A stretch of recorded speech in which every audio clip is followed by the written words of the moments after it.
Welcome back to the channel. My name is Emory. This channel is dedicated to helping you get better at backpacking. Today, I want to talk about backpack hunting, and I want to do a bit of a pack dump of what I used at the end of last year in the late season. So this is cold weather, so somewhat like freezing temperatures, snow on the ground, lots of rain, that kind of a thing.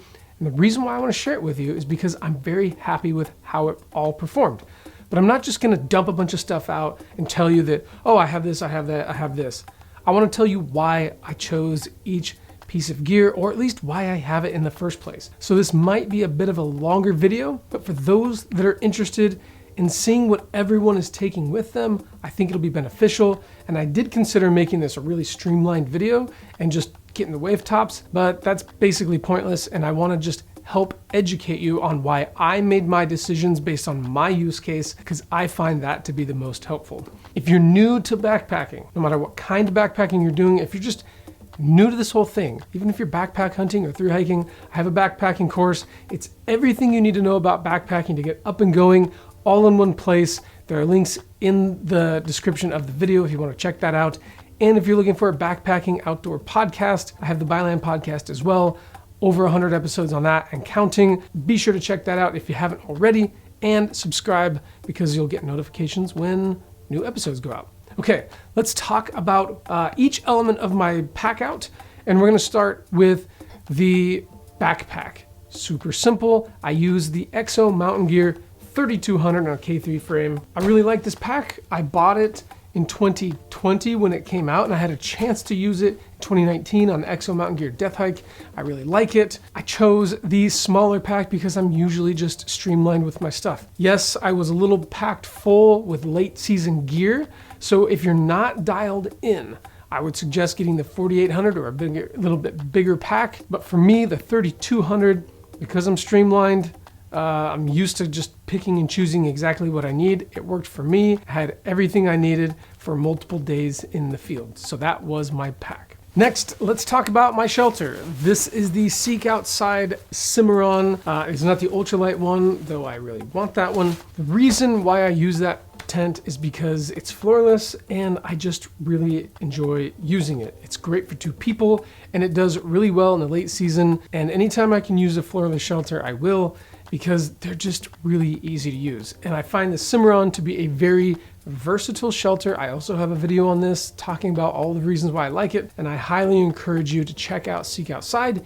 if you wish to learn more about shelters that they offer. Again, they are floorless, teepee style shelters, and they're very versatile. For my sleeping bag, I use the Kuiu 30 degrees Superdown bag.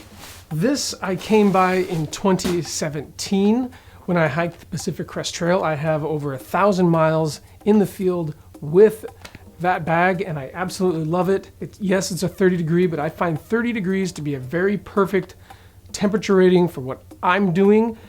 I slept in the freezing temperatures with that bag, and I did so by layering up and using puffy pants and a puffy jacket inside my bag. I was perfectly fine and perfectly warm. I did not get cold at night, and I don't know what kind of voodoo Kuiu was putting into these bags when they were putting them out, but they just work really well. Like I said, I bought it in 2017 when I was hiking the Pacific Crest Trail, so I used that bag from Oregon all the way through Oregon, through Washington to Canada, and it just works really well. I'm just so happy with it. I'm always grabbing it, and I have a lot of other great bags. I have a quilt. I don't mind sleeping bags, and I just really like that bag a lot. I will always use it, and I really hope that Kuiu continues making sleeping bags. Sleeping pad. As for a sleeping pad, I use the Klymit Insulated Static V. Again, I actually had this because of my hike on the Pacific Crest Trail, so I have well over 2,000 miles on it. I have zero issues with it. It's never popped, knock on wood, but I'm also 5'8", 160 pounds, and I've noticed that heavier individuals tend to have problems with this pad. So if you're thinking about getting a Klymit Static V, you might want to consider that. There might be a better option for you, but for me, it works really great, and I continue to use this pad because it works so well. Under my pad, I use a piece of Tyvek. It's very light, it's super cheap, and it works really, really well. Let's talk about boots real fast. This is not a complicated subject. Boots are not a fun topic to talk about because everyone has a different need, but these are Lowa Caminos. They are Gore-Tex, they are not insulated. I find them to work okay. I'm not super pleased with them. I'm not super upset with them. They're just an average boot and they seem to work really well.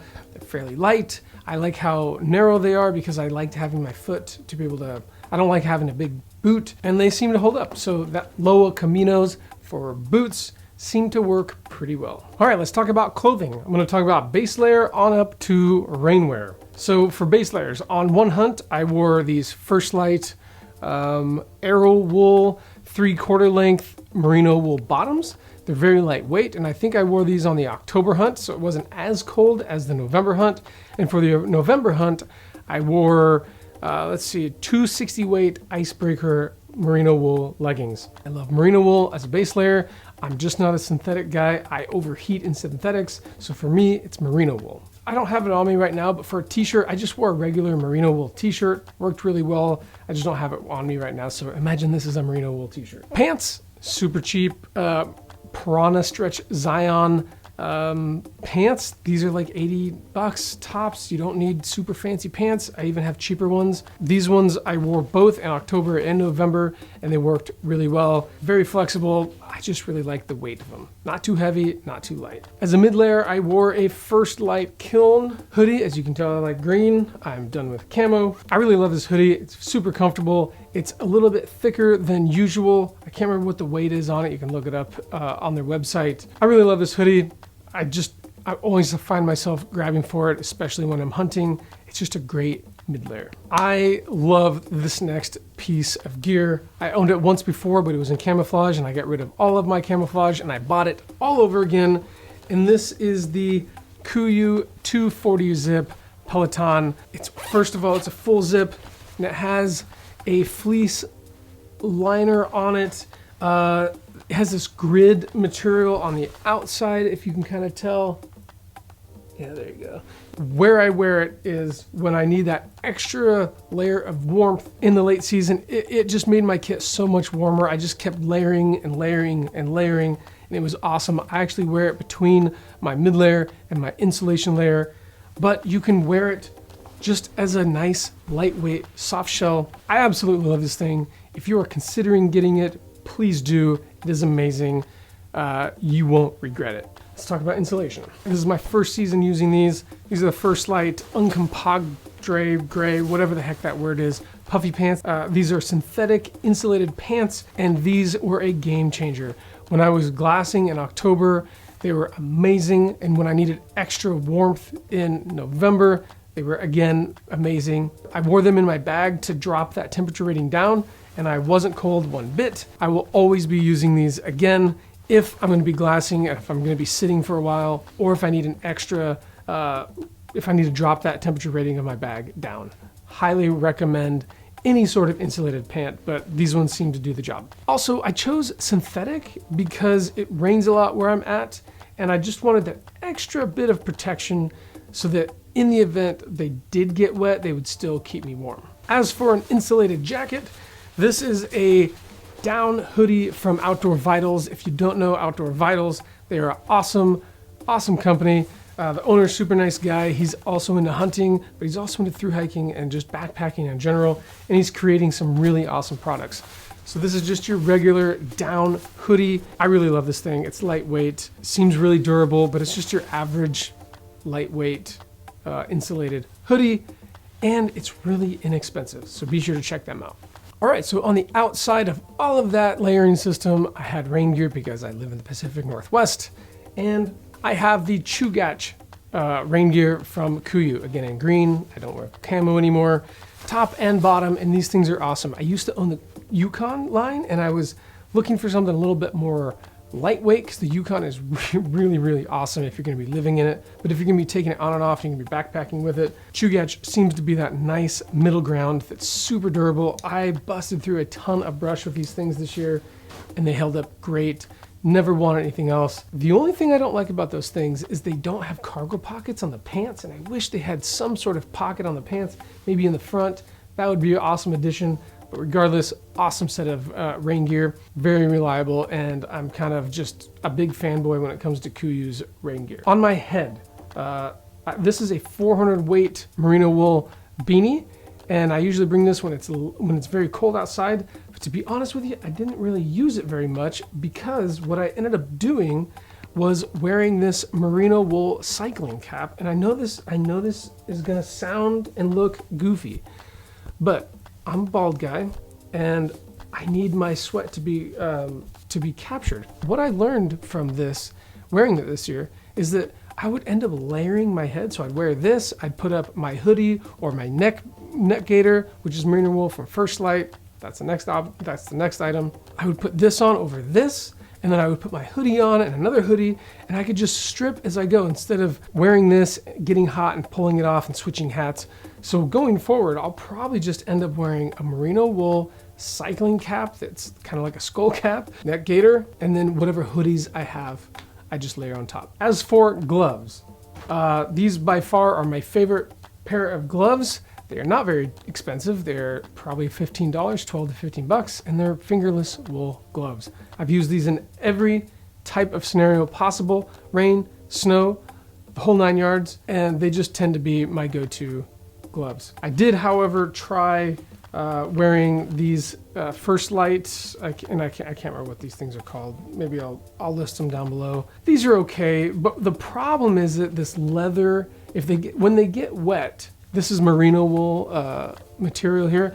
When they get wet, this leather gets really, really cold, and it actually makes your hands colder. So that's why I would rather have these fingerless wool gloves, but they do feel really nice. I mean, they fit really well. I think if I lived in a dry area where I wasn't really worried about these getting wet, then I'd love them even more, or I'd love them a lot, but I don't know, they're just a decent glove. If it's not gonna be wet, they're fine, but if it's gonna be wet, wear something else. And then in November on my backcountry hunt, when it was snowing, I have these Kuiu, I honestly can't even remember, I bought them so long ago. Yeah, I have no idea what they're called, but they're basically my last piece of camouflage. And they're just a pair of gloves, and they're supposed to be waterproof. I think they were from that old Yukon line, but they have fleece on the inside and they're super comfortable. They were really nice to have when the wind was whipping and up on a ridge trying to glass up some elk that we couldn't find. So that is it. That was my clothing system for late season hunting, backpack hunting. Again, I absolutely loved it. But let's get into the accessories. In both scenarios, I used the Vortex Razor HD 18x56 binoculars. I absolutely love them. I use this as a tripod. This is a Peak Design travel tripod carbon fiber with a slick SWH 501 fluid head on it, or video head on it. Look at this.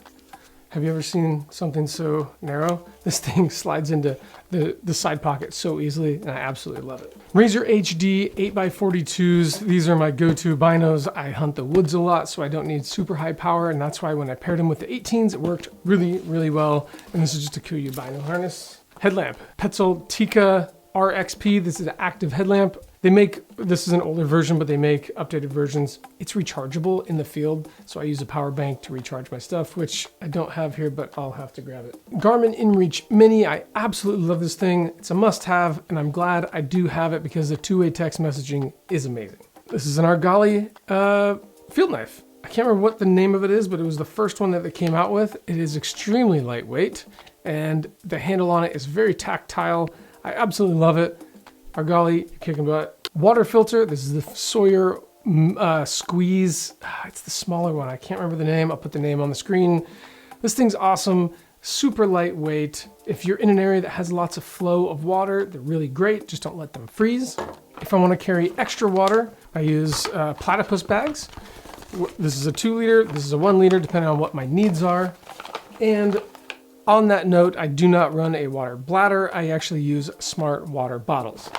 That's what I do. And I put this guy right on top of it. These are Lecky trekking poles. I use these entire way up the Pacific Crest Trail. I continue to use them. They are super comfortable with a cork handle. I believe these are called the Cork Lite. I really like them. Of course, I have a sit pad. Comes in really handy. And this is my kind of like possibles bag. It kind of has my toiletries in it, my medicine in it, my first aid kit in it, and this is just in a Kuiu dry zip bag, which I really, really like, and I've had for a number of years. I think one of these made it all the way up the PCT with me, so that's pretty awesome. As for a cook kit, I use a Jetboil flash, and I'd have this neat little trick. Watch, it's already there. It's all ready to go. Here's the thing. I know that there's a lot of other stoves out there, but this one continues to work. It's very efficient with fuel. I love that you can move it around. I like that they click in. This is a really great stove. I have no issues with it. I have no issues with Jetboil. It's become my go-to stove. Nope, it's not the lightest, but it's not the heaviest. It's just functional, and that's what I'm looking for. Functional and efficient. This is my food bag. This is a ridiculous purchase that I made because I wanted to be cool. I had an older food bag that was really cheap, but I wanted to be cool, and I bought this bag from Hilltop Packs. This is a food bag. It was way too expensive for what it is. I was told that it was a waterproof dry bag, when it's not a dry bag. It might have sealed seams, but if you're familiar with a dry bag, you know that they're dry, and they're dry bag, they're waterproof. If I were to roll this up, air would seep out, so I don't really consider that to be a dry bag. I hit them up and I was like, hey dude, these are not dry bags, these are waterproof, but they're not sealed. Oh, they're like, yeah, but it's a dry bag. So this was a stupid purchase that I continue to use. This, my friends, is a real dry bag. This is a Sea to Summit dry bag. It is durable. It's 35 liters, and I put all the things that I care about in it. I just stuff it in my pack as a pack liner, or I'll put my bag in it and I'll put it at the bottom of it. If I want to keep something really, really dry, I use this liner. Any liner works as long as it's waterproof. And oh, let me show you this. This is awesome.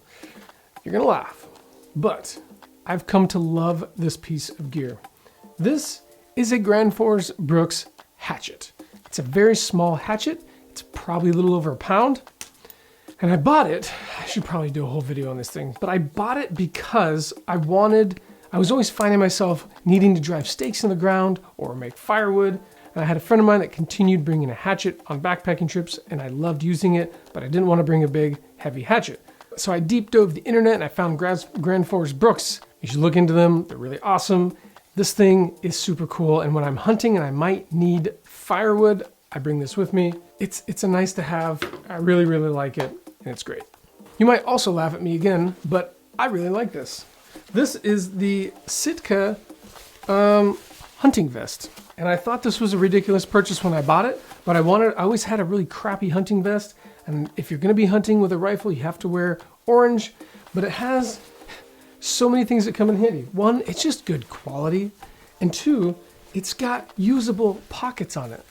These are pockets, and it's got actual lined hand pockets. So here's the problem with hunting vests that I've found.